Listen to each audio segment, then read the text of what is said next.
Milé kolegyně, milí kolegové, dovolte mi, abych vás tady jménem divadelního spolku Tityrus přivítal na každoročním simultánním čtení antických děl. Tento rok nám vyšlo na řadu zase řecké dílo a jejím helenistický román Daphnis a Chloe. Tomuto dílu stručně o jeho autorovi nevíme mnoho. Má jim být jistý Longos, ale kdo to byl, jestli byl, těžko říct. Odkud pocházel, drží se takové homerovské tradice, že vlastně nevíme o něm vůbec nic. Udává se, že možná žil na Lesbu, nebo pocházel z Lesbu, nebo aspoň krátkou dobu se vyskytoval na Lesbu. Proč zrovna na Lesbu? Protože na Lesbu se odehrává děj tohoto románu a prostě jeho popisy jsou tak přesné, tak krásné, že patrně se tam musel vyskytovat. Asi není nutné úplně přibližovat děj tohoto románu, tedy Daphnis a Chloe. Myslím, že naše performance bude dostatečně vypovídající, že i kdybyste o tomto románu v životě neslyšeli, tak záhy pochopíte a nezapomenete, co se v tomto románu odehrává. Překlad, který jsme zvolili, je překlad Rudolfa Kutana z roku 1926, tedy kulatých 100 let starý, bohužel novější nemáme. Abychom to trošku vykompenzovali, tak naše pojetí je tak mírně avantgardní, abych tak řekl, však nás znáte. Takže přeji vám krásný bukolický, možná nejenom bukolický, možná i erotický zážitek a pamatujte na slova klasika. Co se na Lesbu stane, na Lesbu rozhodně nezůstane.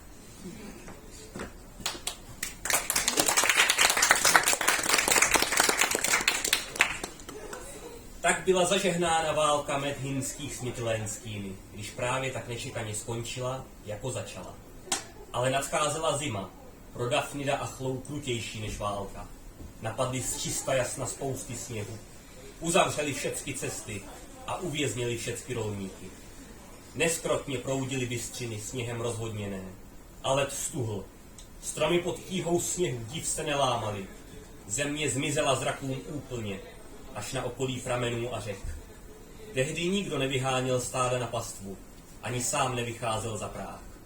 Raději zažíhali už okuropění, veliký oheň a předli len, tkali kozí srst, nebo si robili důmyslné skřínky na chytání ptáků. Tehdy spod ujeslí byl zásoben plevami, kozy a ovce ve stájích listím a vepři v chlévcích žaludy a bukvicemi. Tak byli všichni jako přikováni k domácímu krbu. Rolníci a pastýři byli vesměs rádi, že jsou aspoň na nějakou dobu zbaveni svých trudů. Že se mohou po ránu klidně najíst a jak se patří vyspat. Jim se zdála zima dokonce příjemnější než léto i podzim, ba i než samé jaro.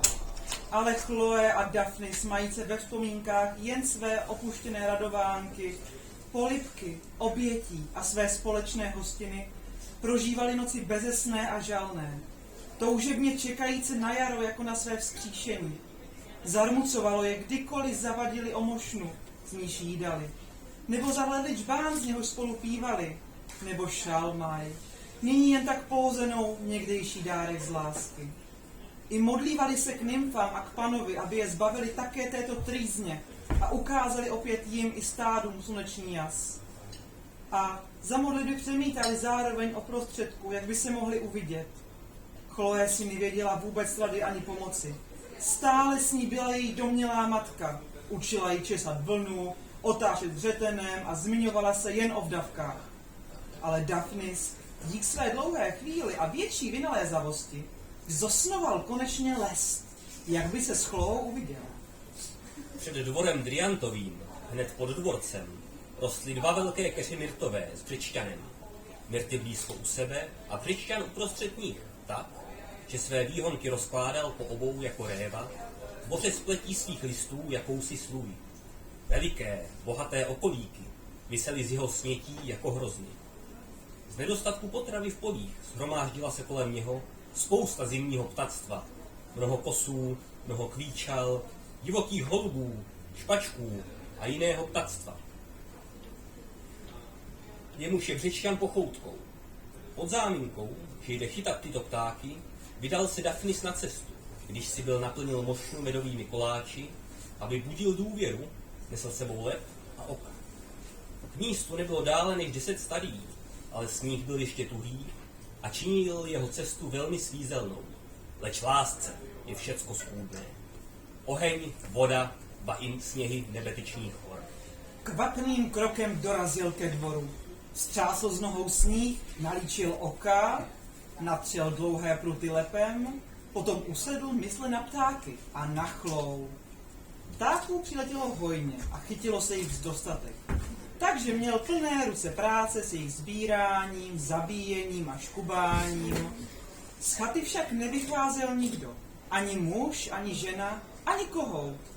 Všichni dleli u ohně uvnitř zavřeni, takže si Daphnis už troufal, že mu ptáci nepřinesli štěstí. Zamýšlel vrazit do dveří pod nějakou záminkou a v duchu přemýšlel, co jen říci pravdě nejpodobnějšího. Přišel jsem si pro oheň. Což si neměl bližší sousedy? Přišel jsem požádat o chléb. Vždyť máš mošnu plnou jídla. Potřebuji trochu vína. Vždyť jste je včera a předevčírem také dělali. Vlk nepronásledoval. Kde pak jsou jeho stopy? Přišel jsem chytat ptáky. Proč tedy se svou kořistí už nejdeš? Rád bych viděl chlou. Ale kdo tohle přizná rodičům své dívky? Všecko to je podezřelé, lépe vědu mlčet. Však uzřím chlou na jaře, není-li mi souzeno, jak se zdá vidět je v zimě. Po takových a podobných úvahách vydá, že všude naráží, mlčky sebral svůj úlovek a již odcházel tu, jako by se ho Erotovi zželelo, přihodí se toto. Tou dobou Drias byl se svými u stolu. Právě se rozdílelo maso, předkládány chleby a měsidlo plněno vínem. Když jeden z ovčáckých psů vyčíhal si nestřeženou chvíli, maso popadl a utekl dveřmi. Tím rozloben Drias, neboť byl to jeho díl, chopil se hole a pronásledoval ho po stopě jako pes psa. Tak se ocitl pojednou až u řečťanu a spatřil Daphnida, jenž si kořist naložil už na ramena. Chystaje se zmizet. Rázem zapomněl na maso i na psa a hlasitě zvolal. Buď vítán, hochu. A objal ho, políbil a vedl za ruku dovnitř. Málo vědu scházelo, že by byli Daphnis a Chloe při vzájemném zhledání padli na zem. Ovládli se však a stanuli zpříma. Pozdravili se a políbili, což jim bylo takřka oporou, že neklesli. Když se Daphnis tak nečekaně dostal k Chloe a k jejímu políbení, sedl si blízko ohně, odložil s ramenou své holuby a kosy na stůl a jal se vyprávět, jak znechucen ústavičným zahálením doma vypravil se na lov. Kterak jedny z ptáků chytil do ok, druhé na lep, když se chtěli popást na myrtách a předšťanů. Chválili jeho pracovitost, pobízejíce ho, aby jen jedl, pokud ještě pes něco nechal. A Chloe nařídili, aby mu nalila. Ochotně posloužila Daphnidovi, ale dříve ostatní. Předstírala, že se na něj hněvá za to, že málem od samého prahu odběhl, aniž ji viděl. Přesto dříve, než mu podala pohár, trochu upila. A potom teprve jej odevzdala Daphnidovi, ač měl žízeň, pil pomalu, aby si s dlouhavými doušky požitek prodloužil. Stůl plný chleba a masa rychle se vyprázdnil. Staří zůstali sedět, vyptávali se ho na Myrtalu a Lamóna a velebili jejich štěstí, že se jim dostalo v stáří takové opory. Daphnis byl té chvále rád, vždyť jí slyšela Chloe. Když pak ho zdržovali, jež to následujícího dne hodlali obětovat Dionýsovi, málo scházelo, že by byl radostí místo Dionýsovi vzal božskou úctu starým. I vyňal rychle z mošny zásobu medových koláčů, jakož i chycené ptáky, které potom připravovali k večeři. Podruhé přistavili měsidlo a podruhé rozmítili oheň. A když záhy nadešla noc, jedli poznovu, poté si popovídali, zaspívali a odešli na lože. Chloe s matkou, Drias pak s Daphnidem. Chloe neměla z toho více kromě naděje, že na zítří opět uzří Daphnida, ale Daphnis těšil se lichou rozkoší. Pokládal za rozkošné, že smí spát aspoň s otcem Chloiným. Líbal ho a objímal, sně, že totéž činí Chloe. Když se rozednilo, rozpoutal se nesmírný mráz. až severák svým dechem všechno spaloval. Vstali a obětovali Dionýzovi ročního beránka. Načej zažehli veliký oheň a chystali jídlo. Zatímco Napré pekla chléb a Drias vařil beránka, Daphnis a Chloé použili volné chvíle a vyšli před dvůr, kde stál Břešťan. Zde opět rozložili oka a natřeli pruty lepem, chytili nemalé množství ptáků. Přitom se opájeli nepřetržitými polibky a vyměňovali sladká slova. Kvůli tobě jsem přišel, Chloé! Vím to, Dafnide. Kvůli tobě zabijím ty ubohé kosy! Co chceš ode mne? Nezapomeň na mne! Však nezapomínám. Nymfy jsou svědky, při kterých jsem kdysi přísahala tam v té jeskyni. Do níž se vrátíme, jen co roztaje sníh. Ach, jo tolik, Chloé, až se bojím, že roztají dříve než on. Zmuž se, Dafnide, slunce již pálí. Kéž by tak pálilo, Chloé, jako oheň, který hádá v srdci mém. Děláš si ze mne žerty. Nedělám, jakože jsem přísahal při kozách, jak si mi poručila.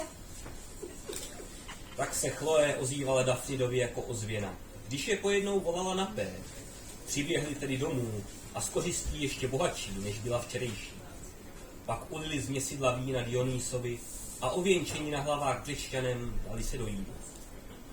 Když čas pokročil a když ještě jásavým voláním pozdravili Dionýsa, propustili Dafnida s mošnou plnou masa a chleba.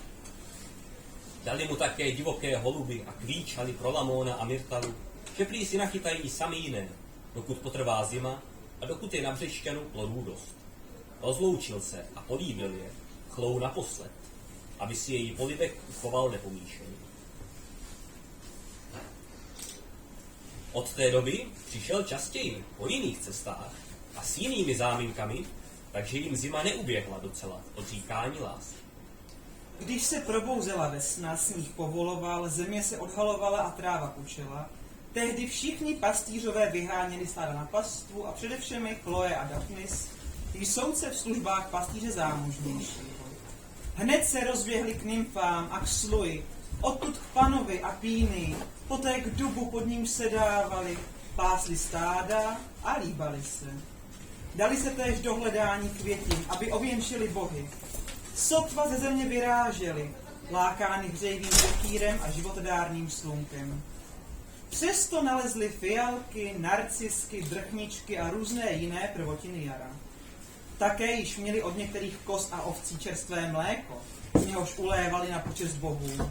Ověnčující jejich sochy, zasvětili jim v dar také šalmaj, aby tak podnítili slavíky ke zpěvu, a ti se ozývali z houštin a cvičili zvolna své itin, jako by se po dlouhém odmlčení rozpomínali na svůj zpěv.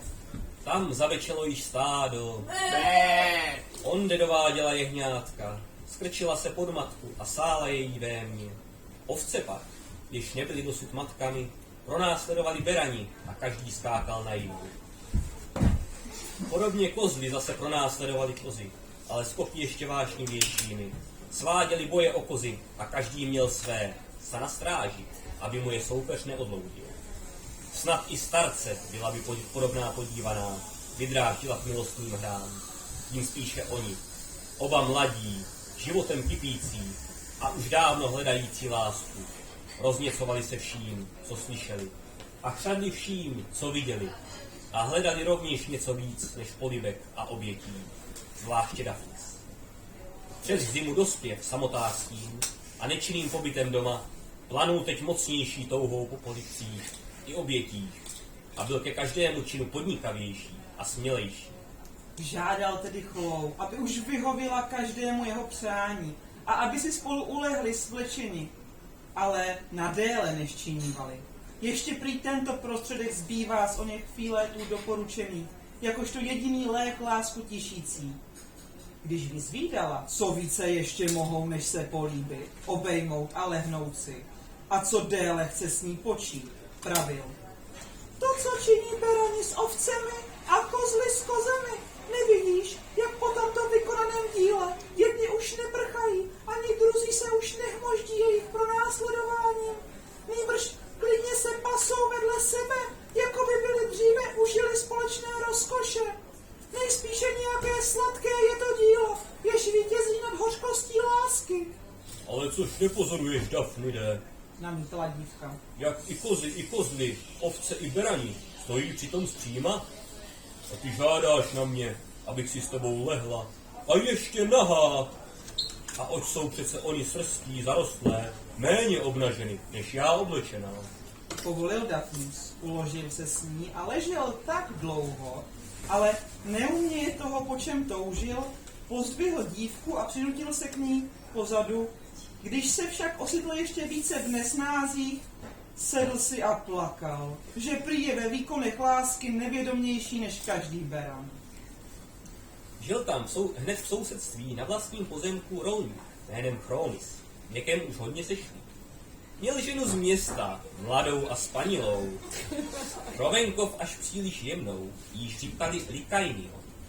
Ta, když vídala Dafnida, jak denně honí kozy mimo, po ránu na pastvu a v noci z pastvy, zatoužila navnadit ho dary a získat tak za milence. Jednou ho vyčíhala, když byl sám, a dala mu darem šalmaj, plástev medu a pak z jelení kůže.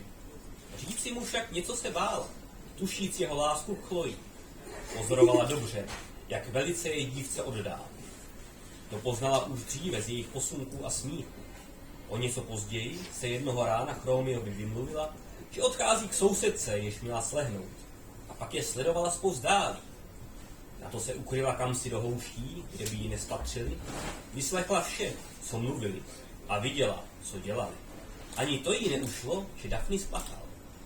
Jata soucitem s nebohými a myslíc, že se jí naskýtá dvojí příležitost, jim pomoci a zároveň dojít vlastní tužby, zosnuje lest.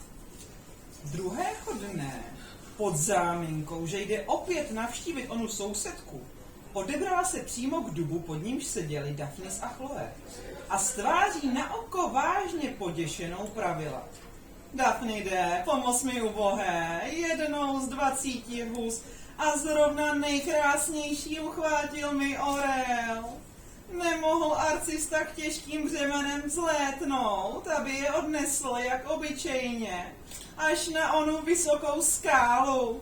Nýbrž zapadl i s husou do tohoto nízkého lesa. Prosím tě tedy při nymfách a při panovi tomto, pojď se mnou do lesa. Sama se tam bojím a zachraň mi husu, ať se mé hejno nestenčí. Snad se ti dokonce orla samého podaří usmrtit, aspoň už nebude tak řádit mezi vašimi jehňaty a kůzlaty. Stádo zatím ohlídá Chloe, kozy jí velmi dobře znají, když pase ustavičně s tebou. Nemá je tušení, co ho čeká, Daphnis i hned se vzchopil, vzal pastýřskou hůl a šel za Lykainion. Vedla jej hodně daleko od Chloe, a když se ocitli v největším houští, vybídla ho, aby se posadil blízko pramene a pravila. Miluješ Chlou, Daphnide, jak jsem zvěděla v noci o dny. Vyprávěli mě o ve snu, o tvých včerejších slzách a přikázali mi, abych ti pomohla a poučila tě o skutcích lásky. Nejsou to polibky ani obětí, je to cosi jiného, sladší než ono, nebo tě přitom delší slást. Je-li ti tedy libo zbavit se trýzně a hledané rozkoše okusit, pak mi dopřej, abych tě učinila svým rozkošným žákem. A já, nymfám kvůli, naučím tě tomu. Daphnis nevěděl, co radostí počít. A že byl prostínký pastýř koz, mladý, zamilovaný, klesl jí k nohám a snažně prosil Lykainion, aby ho ihned naučila umění, kterým by u Chloji dosáhl svých tužeb. A jako by se měl naučit čemusi velkému a přímo nadpřirozenému, přislíbil, že jí dá krmené kůzle, čerstvé síly z nejtučnějšího mléka a ještě kozu. Lykainion, setkavši se u pastýře s ochotou, jakou nečekala, počala s výcvikem Daphnidovým takto. Vybídla ho, aby usedl, jak byl, blízko ní, a aby jí líbal tak a tolikrát, jako činívá, a přitom aby jí objímal a položil se na zem. Usedl, políbil ji a položil se. A když se Lykainion ujistila, že je díla schopen a plný touhy, pozdvihla mladíka ležícího na boku, obratně pod něho vklouzla a zavedla ho na cestu tak dlouho hledanou. Poté se už dále o svého žáčka nestarala. Příroda sama jej poučila, jak dále si vést. Potom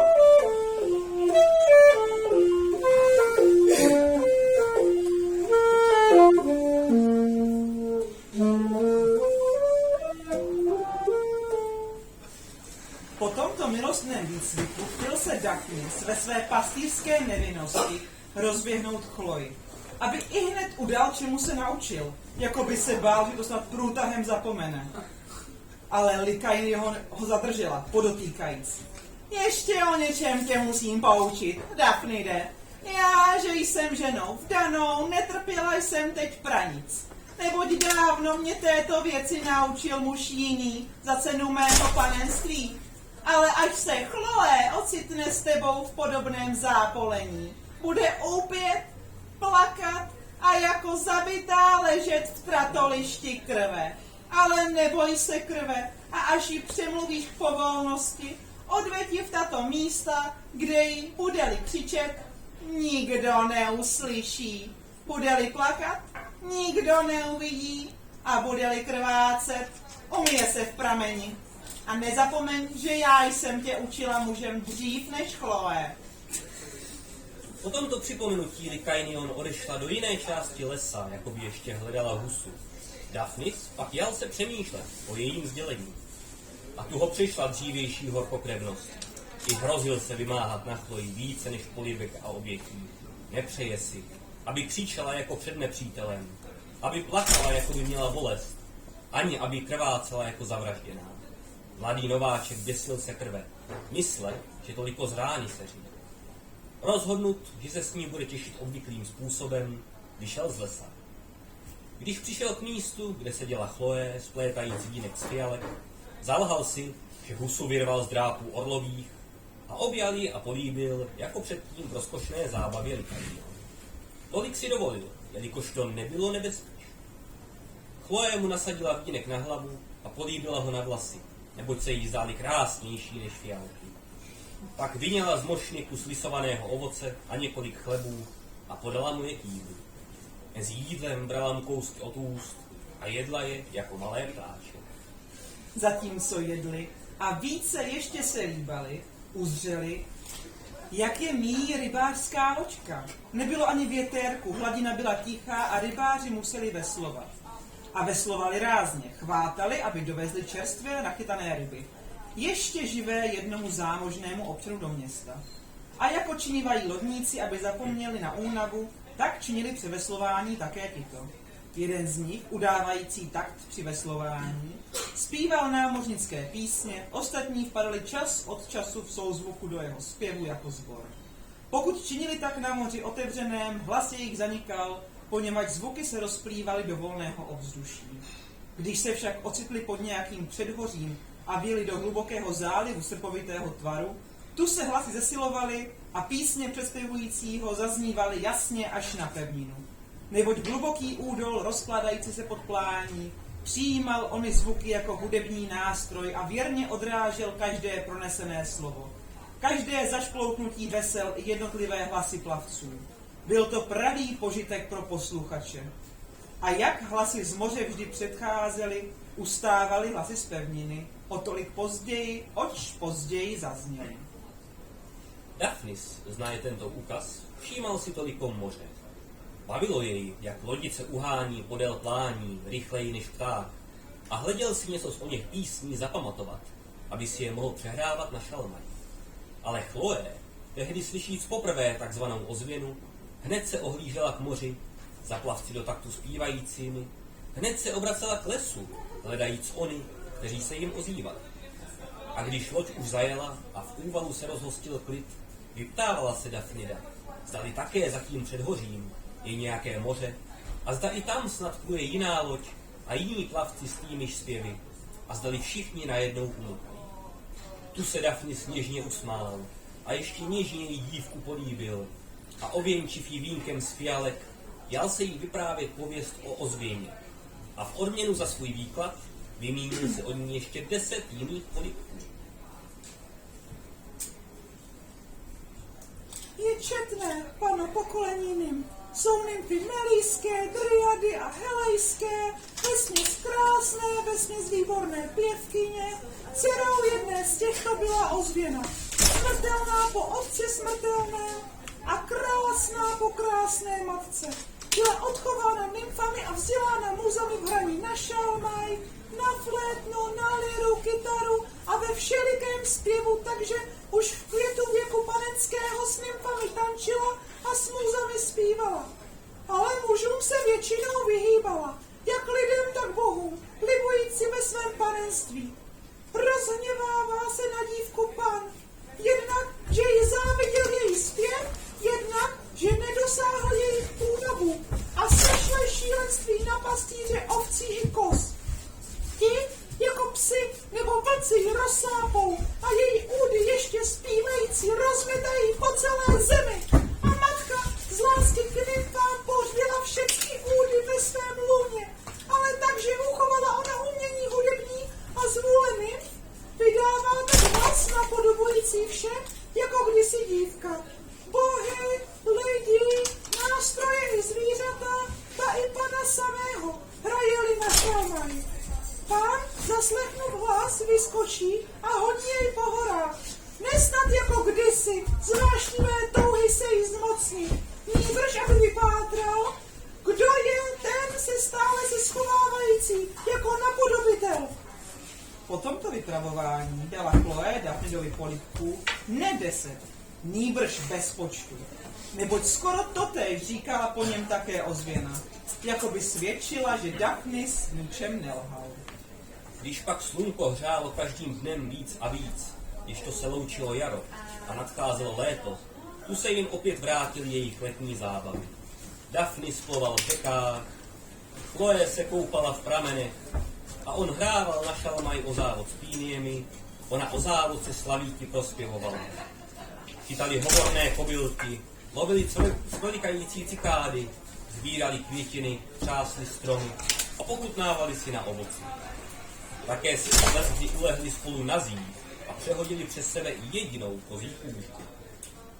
Hravě byla by se stala Chloé ženou, kdyby nebyla Daphnida lekala krev. Ten dokonce z obavy, aby snad ve svém předsevzetí nebyl zvyklán. Nejednou ani dívce nedovoloval, aby se svlékla. Takže se tomu divívala, ale ostýchala se ho ptát po příčině. Tohoto léta obletoval Chlou přímo zástup ženichů a mnoho jich docházelo odevšad k Dryantovi se žádostí o ruku dívčinu. Jedni přinášeli dary, druzí slibovali hory, doly. Tunapé slibnými nadějemi ponoukána radila, aby Chlou provdali a nezdržovali déle doma dívku už dospělou, jež snad o málo později někde na pastvě učiní mužem lestrého pasáka za několik jablek nebo růží. Lépe prý, když ji učiní domácí paní a přijmou nabízené dary a uchovají je vlastnímu a manželskému dítěti. Narodil se jim totiž přednedávnem chlapeček. Dryas najednou podléhal těmto řečem, neboť kde kdo sliboval mu dary až příliš velké na mladou pasačku. Ale když si opět pomyslel, že si pana zaslouží lepšího ženicha než sedláka a že jim dokonce může přinést štěstí a blahu, najde-li jednou skutečné rodiče, tu otálel s odpovědí a lhůtu za lhůtou prodlužoval, takže mezi tím získal darů nemálo. Jakmile se Chloé o tom dověděla, prožívala chvíle velmi trudné a dlouhou dobu tajila to Daphnidovi, aby ho nezarmoutila.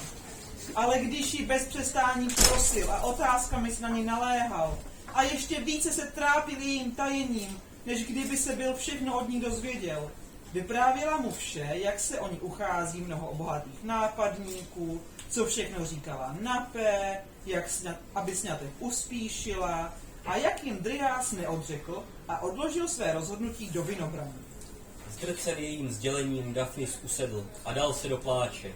Raději prý zemře, nebude-li Chloé dále pást s ním. A nejen on sám, také ovce dostanou-li pastýři jiné. Potom se vzpamatoval, zmužil a pojal záměr, že si Chlojina otce nakloní, že se bude rovněž počítat za jednoho z uchazečů a Boh dá snadno nade všemi zvítězit. Jedno však jej znepokojovalo. Lamón nebyl bohat Pouze to zmenšovalo jeho naději. Přesto však se rozhodl, že se bude o chlou ucházet. A dívka souhlasila. Lamónovi neodvážil se říci o tom ničeho.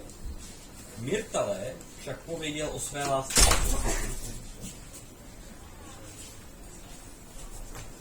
A vytasil se s úmyslem se oženit. Sdělila to v noci Lamónovi. S nevolí přijal její přímluvu a ještě jí zahrnul výčitkami, že dcerku pastýřskou namlouvá chlapci, jemuž v soudě z předmětů s ním nalezených určen prý osud nevšední a jenž je oba může učinit, najde-li své vlastní rodiče, svobodnými, ba i pány rozsáhlejších pozemků. Tu Myrtalé z obavy, aby Daphnis docela nepozbyl naděje v sňatek a z nešťastné lásky se neodvážil trochu zoufalého, oznámí mu jiné důvody odporu Lamónova škouc. Jsme chudí hochu a rádi bychom nevěstu s větším věnem. Oni jsou bohatí a rádi by zase bohaté ženichy. Nože tedy přemluv chlou a ta zase ať přemluví otce, aby nežádal mnoho a sňatek dovolil. Zajisté i ona miluje tebe a raději obejme chudého krasavce než bohatého opičáka. Myrtalu ani nenapadlo, že Dryas na to přistoupí, když má přece ženichy bohatší. I myslela, že tak nejvhodněji sňatek odvrátí.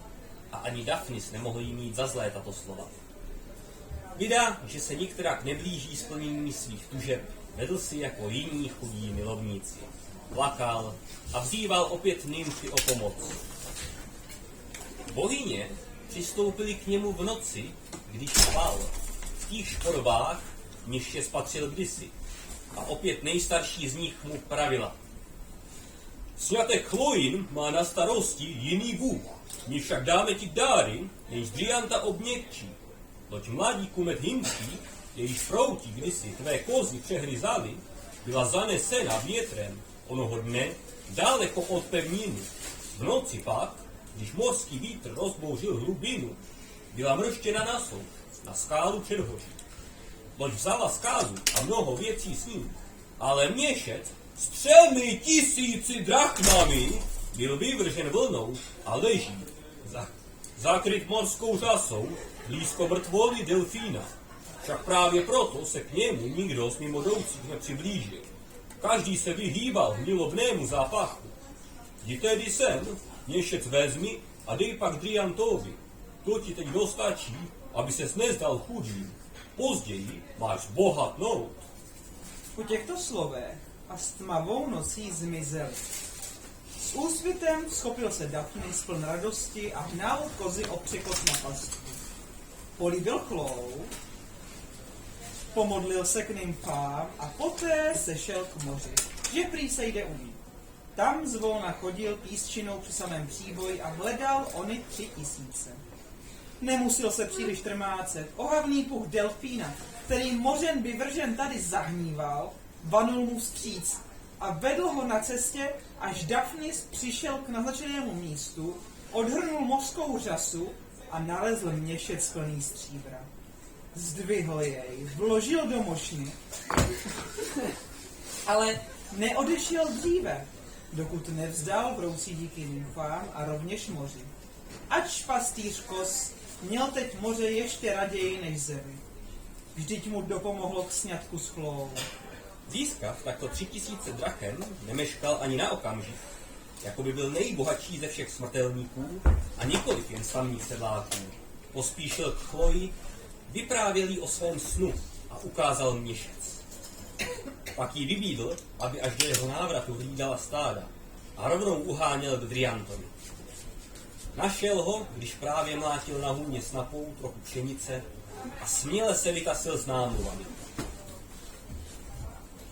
Mě dejte chlou za ženu, umím pěkně hrát na šalmaj, oklešťovat révu a sázet stromy.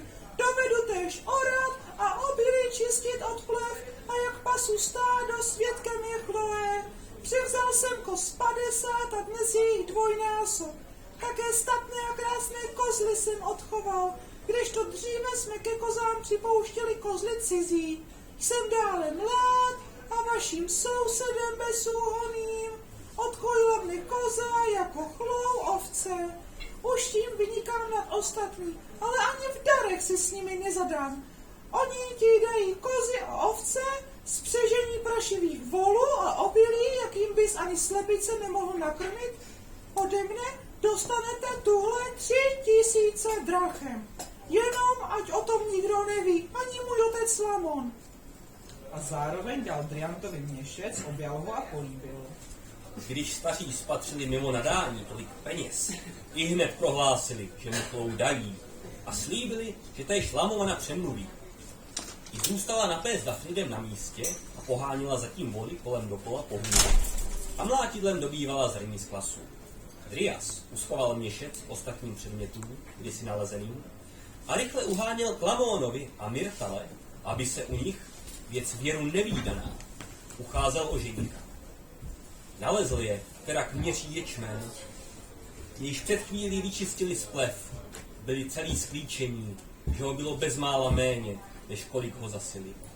Potěšil je ujištěním, že je to dnes vůbec všeobecný stesk. Poté se ucházel pro chlou o Dafnida, ač prý ho jiní dary zahrnují, od nich prý nevezme ničeho. Spíše, že jim ještě dá ze svého, vždyť prý oba mladí vyrostli spolu a společné zaměstnání spojilo je přátelstvím, jež se nedá jen tak zpřetrhat. Konečně, že už jsou toho věku, že si mohou být mužem a ženou. Tak a ještě jinak všelijak mluvil Drias. Dostal přece 3000 drachem za svou výmluvnost. Teď se ovšem Lamon už nemohl vymlouvat na chudobu, vždyť nedělal drahoty, ani na věk Dafnidův, byl přece už jinoch, ani teď však neřekl pravý důvod, že je totiž Dafnida pro takový sňatek škoda. Nýbrž odmlčel se na chvilku a odpověděl. Dobře činíte, že si více vážíte svých sousedů než cizích a více si ceníte poctivosti bez mění než bohatství. Kéž vás pán a nymfy mají za to v lásce. Už sám bych rád viděl tento sňatek. Byl bych věru bláhový, abych nelítal přízně vaší rodiny. Když jsem už spola starcem a potřebuji více rukou pracovitých. Toč velký majetek. Také Chloé stojí za mnoho. Dívka krásná, v květu let a ve všem zdatná. Jsem však nevolník a nemohu o svých věcech rozhodovat. Můj pán musí o tom zvědět a dát svolení. Nuže, odložme svatbu do podzimu. V tu dobu, jak mi říkají příchozí z města, můj pán sem zavítá. Potom si mohou být mužem a ženou. Zatím, ať se mají rádi jako sourozenci. Jen tolik ještě poslyš, Driante. Ucházíš se o mladíka, jenž je z lepšího než my. Po těch slovech jej políbil, podal mu pohár, aby se napil, byloť právě poledne. Načež jej na kus cesty doprovodil, jisak němu samá laskavost. Drias nepřeslechl poslední slova Lamonova. I uvažoval v duchu po cestě, kdo je asi Daphnis. Byl odpojen kozou, zrovna jako z vůle boží, je krásný a nepodobá se ani zbla ploskonosému starci, ani holohlavé ženě. Měl jí mění 3000 drachem, kolik nemývá pastýř ani hrušek, což i jej někdo odložil jako chlou. Také jej našel snad Lamon jako chlou já. Ležely snad u něho podobné předměty průkazné, jaké jsem nalezl já. Je-li tomu tak, o mocný pane a milé nymfy, až snad ho vypátrá své vlastní rodiče, vypátrá i něco z tajemství chlojných. Tak v duchu uvažoval a zamýšlen ubíral se k hůru. Tam zastihl Dafnida čekajícího netrpělivě na jeho zprávy. Všecek okřál, když ho Drias pozdravil jako zetě, když mu oznámil, že sňatek budou slavit na podzim a slíbil rukou dáním, že chlou nedostane nikdo než on. Rychlostí myšlenky letěl Daphnis v chloji, jídla a nápoje se ani nedotknul. Nalezl jí, jak dojí a dělá sýry, a zvěstoval jí radostnou zprávu stran sňatku. Od té chvíle ji líbal už jako svou ženu, ne potaží, a dělil se s ním o práci. Dojil do věder, vkládal sýry do ošatek a podkládal jehňata a kůzlata pod matky. A když měli tehdy všecko v pořádku, umyli se, najedli, napili a bloudí se zahradou hledali zralé ovoce. Byla ho velká spousta, neboť rok byl štědrý, mnoho hrušek planých i štěpných a mnoho i jablek. Některá z nich ležela již na zemi, jiná byla ještě na stromech. Jablka na zemi líbe z něj voněla, jablka na větvích líbe z něj vypadala. Ona voněla vínem, tato zářila zlatem. Jedna jabloň byla očesána, neměla již ani plody, ani listí. Větve byly vesměs holé. Jedinké jablko zrálo na ní až v samém vrcholku, velké a krásné, libou vůní předstihujíc ostatní. Sadař se asi bál pro ně vylézt a proto je tam nechal. Možná také, že schovával ten krásný plod pro zamilovaného pastýře. Sotva, že Daphnis jablko zahlédl, chystal se, nic nedbaje odporu Chloina pro ně vylézt, aby je utrhl. Prudce odběhla k stádům za to, že jí nevyhověl. Daphnis vyrazil na strom, dostal se až k jablku, utrhl je a přinesl darem pohněvané Chloji se slovy. Tohle je jablko, o pano, splodili krásné hory, krásný strom jej živil, slunce mu dalo uzrát a štěstina je zachovala.